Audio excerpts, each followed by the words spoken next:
तो बहुत बहुत स्वागत है दोस्तों। आज हम पढ़ेंगे चक्रवृद्धि ब्याज के 9वें नंबर वीडियो। जी हाँ दोस्तों, जो कि टाइप 2, जो कि जिसमें अब समय दिया होगा 3 वर्ष। तो आइए दोस्तों, ऐसे प्रश्न को आप कैसे सोल्व कर सकते हैं। जैसे समय दिया हुआ है 3 साल, दर दिया हुआ है 10%, वहीं दोस्तों चक्रवृद्धि ब्याज दिया हुआ है इसमें 6620 रुपये और पूछ रहा है हमसे मूलधन।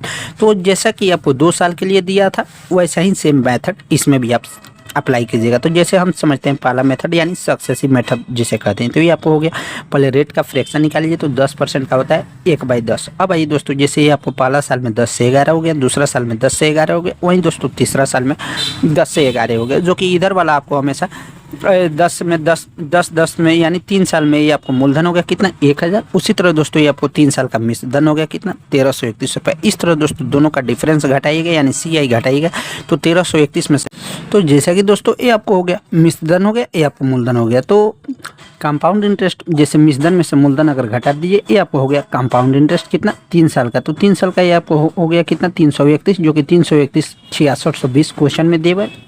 कंपाउंड इंटरेस्ट ये आपको 20 गुना है, तो मूलधन पूछ रहा है, तो मूलधन कितना हो जाएगा। मूलधन है आपको 1000, तो ये आपको हो जाएगा 1000 गुने 20 यानी 20,000 रुपये आंसर हो जाएगा। उसी तरह दोस्तों मिश्रधन अगर पूछे तो मिश्रधन कितना आया हुआ था 3 साल का 1331, तो 1331 में 20 से गुना कर दीजिए, आपको उतना आंसर मिश्रधन हो जाएगा। उसी तरह दोस्तों ये वाला यदि सेकेंड मेथड से अगर निकालना है, तो आइए दोस्तों इसको भी पहले आप रेट में तोड़ लीजिए। तो रेट 10% का मान कितना हो जाएगा 1/10। उस तरह दोस्तों समय कितना दिया हुआ है 3 साल, तो समय जितना दिया होगा उसमें आप क्यूब कर दीजिए, तो 10 का कर दीजिए, गुना कर दीजिए, तो ये आपको 10 का क्यों दिया है, तो ये आपको हो जाएगा 10 का क्यों 1000। अब ये दोस्तों इस पे आप निकालिए, तो ये 1000 पे, ये आपको 1000 पे पहला साल का ब्याज कितना हो गया 10%। तो ये आपको जैसे 1000 का ये आपको पहला साल का कितना रेट दिया हुआ 1/10। तो इस तरह दोस्तों 1000 का 1/10 निकाल दीजिए, आपको फर्स्ट 1 साल का हो गया 100 रुपया। उसी तरह दूसरे साल का ब्याज हो जाएगा दोस्तों 1000 में 1/10, ये आपको कीजिएगा तो ये आपको 100 रुपया। उसी तरह दोस्तों तो ये आपको हो गया 2 साल का, तो 2 साल के तो फर्स्ट साल पे भी पहले निकालिए, तो इस साल पे भी जैसे 100 का 10% फिर निकालिए, यानी 100 का 1/10, तो ये आपको हो जाएगा 10 रुपया।